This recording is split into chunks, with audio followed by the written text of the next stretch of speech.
Well, hello, Crossroads. Pastor John here. I wanted to give you a brief invitation to this Sunday's service. We're going to be observing the Lord's Supper together, which is a way for us to dramatize our unity with Christ and also our unity together with our fellow believers as we partake in this symbolic meal together as a group through the sacrifice of Jesus on the cross that we remember and we proclaim until he returns.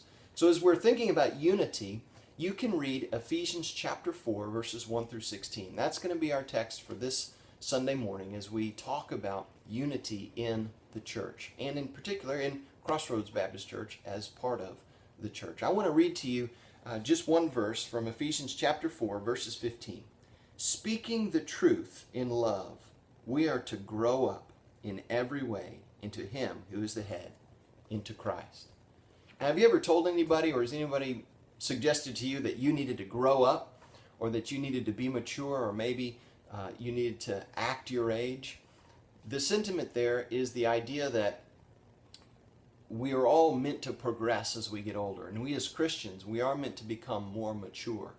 But I think sometimes we have a misunderstanding about what maturity is, that sometimes as Christians we think the more mature we get in the faith, the deeper understanding we'll have of complex doctrines or theological systems, or we'll come in contact with a new teaching, and we think that it's maturity to understand this new complex system of understanding what the Bible really means, or the real way to follow him. And that's not maturity at all. That just has the appearance of wisdom, but it's not. It's really, most of the time, more childishness.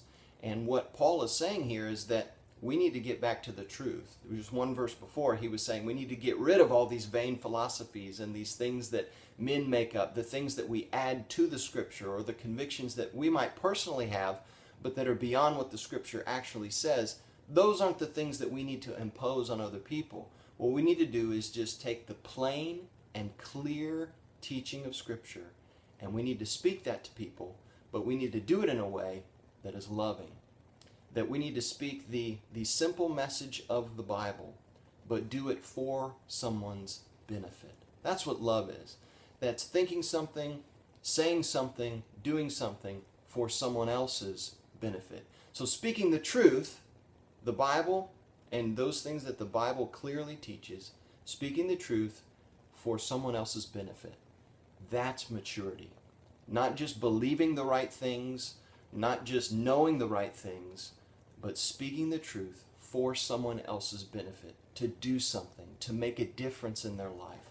That's true Christian maturity. We'll talk more about that and how that brings unity in a church and even in our community and with those that God has put in our path so that we might be able to affect them in a positive way. We'll talk more about that this Sunday. I hope to see you there. 9:15 for our Sunday school small groups, and then 10:45 for our worship service. And remember, we'll be observing the Lord's Supper together this Sunday. God bless you, and I hope to see you then.